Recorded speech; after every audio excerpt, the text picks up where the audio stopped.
Bro, y'all will never guess what happened to me this morning. Or should I say this afternoon? It's 2:30 and I just woke up. Class ends at 2:20. Today is Monday. So I missed class, not because I purposely wanted to miss class, but because I overslept and my class starts at 1. So there's usually no need for me to set an alarm. And I woke up and I was like, what the fuck? And here's the thing, in my sleep, I'm telling myself it's only like 11 o'clock or it's only like 10 o'clock, you know what I'm saying? And to wake up and it's 2:30. So class literally ended 10 minutes ago. So I quickly emailed my teacher because I've never missed class, and that's one class that I never like to miss because it's a communication class and I like to communicate. So I always make sure that I go to that class. Just for me to wake up this morning or afternoon and I missed it and I felt like shit. I'm not that mad about it though. Like, yeah, I'm surprised and I'm a little annoyed because I mean, I would have liked to attend the class. I slept nice. It was a good sleep, so I don't regret it because it was really, really fucking good, bro. It was some nice ass sleep. I didn't think I went to sleep that late. I went to sleep at like 4. I didn't think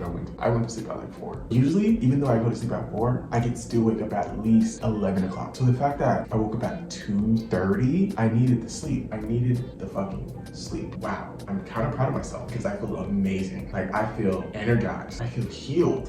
Thank you, God, for that sleep. I wanted to be mad and I just felt like God was like, you needed it, bruh. I know you needed that shit. Today, I have plans on posting on Instagram and YouTube. Here's the thing. I obviously want to do YouTube. YouTube is my main source. That's the thing that I want to do. But I avoid posting on Instagram. And at one point, I used to post on Instagram and YouTube. But I think I've been avoiding Instagram because I don't want to be seen on Instagram. And I feel like the chances of you being seen on Instagram are more than being on YouTube. Obviously, because your followers and stuff are going to see. And YouTube, like, you have to be subscribed or like have a certain type of like algorithm or niche or something before YouTube would push your videos out. So I think I go on YouTube for the safe side because mentally I'm kind of like no one's gonna watch my shit anyway, so like what's the point? Like, why would I be scared of it? And Instagram is like, niggas can watch your shit. But here's the thing, I need to be seen. Me not being seen, what does me not being seen mean?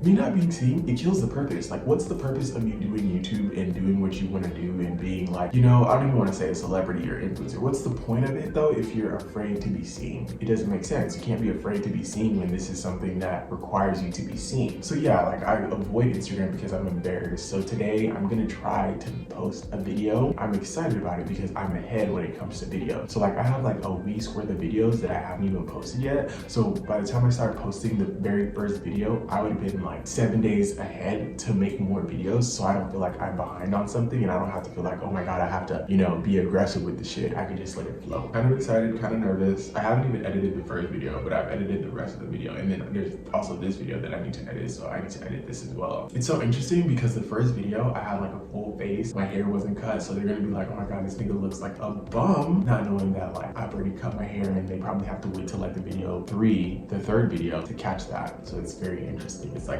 you guys are on different timelines.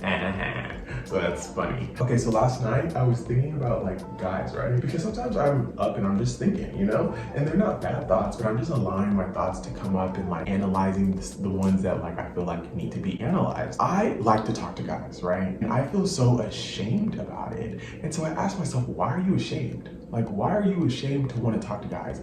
I think guys are interesting. I think guys are weird and I love it. I don't know, they do weird shit, like they're awkward and I think it's fucking cute. And so I was just thinking like, why are you afraid to talk to guys? Like, why do you have so much shame? And I think it's like when people shame girls for like being hoes and stuff, or like having multiple partners or like having a lot of, you know what I mean? Me, it's not even necessarily wanting to have sex. It's just, I like conversation with dudes. I think having conversations with dudes are cool. I also wish like I had at least one girlfriend, like a girl who's a friend, because I'd still want to talk to guys, but at least I know like my main source, my main person is a girl who I can like just talk to about even the guys that I'm talking to. Like, hey, this nigga's so interesting, or this one is like weird, but I like it, or this one is like passive aggressive. I'm gonna get him out of that passive aggressiveness, that type of stuff. You know what I mean? I don't want to fix guys, but I wish like guys were just more open to like being open. You know what I'm saying? To like just having a conversation and not feeling like it's killing their masculinity. That just sucks. Like, that's like, but there's some guys who do it and I'm like, it's kind of sexy. I don't like it when you do that. You kind of don't like it at the same time. Just interesting, like, why are you ashamed of it? Who gives a fuck? Who cares what people think? You know what I'm saying? Like, stop giving a fuck. You care too much. If you want to talk to niggas, then talk to niggas.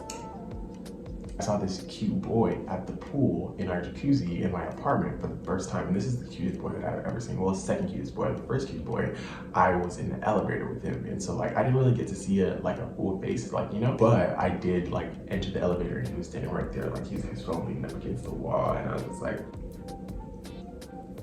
he was like a light skin, like, yeah, he was like a light skin. I feel like the melanin overtook the Caucasianness. So like it was more like melanin than Caucasian, but he was still like mixed, you can just tell. And so the boy that I saw in the pool yesterday, he was giving like Indian or like East African or like maybe West African, I don't know. But he was giving one of the Africans. And so like he was dark and had his like little hair and stuff. And I was just like, oh my God. And like he was muscular and he was down in the jacuzzi. Our living room has this big ass window and you can see all of the outside, which I don't know. I prefer personally if we had the living room where our windows were facing the street, because I feel like you can just see more and it just looks like a lot prettier. But either way, I still like this one nonetheless because the windows are big so you can still see outside and the sun and like it reflects into our house. But here's the thing that sucks. People who are in the patio can see you. Like people who are in the little like jacuzzi area, they can see your apartment. Like if you're looking, they can see you and you can see them. So it's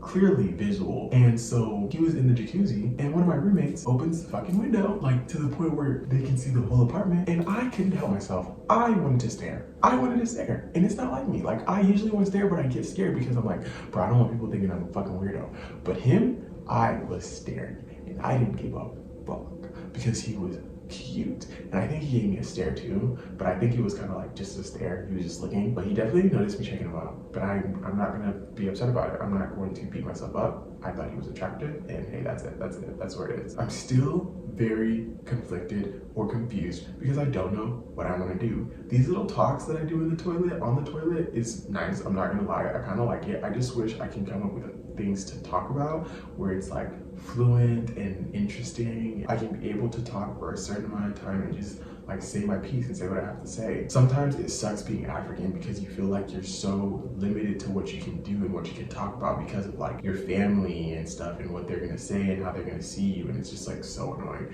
Me, I usually don't give a shit, you know, like I care but I don't care. It just feels like when it comes to Africans, or let's just say like my family though, I feel like they own me. Like, you know what I'm saying? Like, and here's the thing that sucks. They kind of do when you rely on them for shit. You know what I'm saying? Like when you still kind of need them for shit, it still feels like they own you, and that's what sucks. Like, why can't I just rely on you and still be my own person in the world? And not even necessarily rely on you, but like if I need you, you're there. You know what I'm saying? Without like feeling like you own me.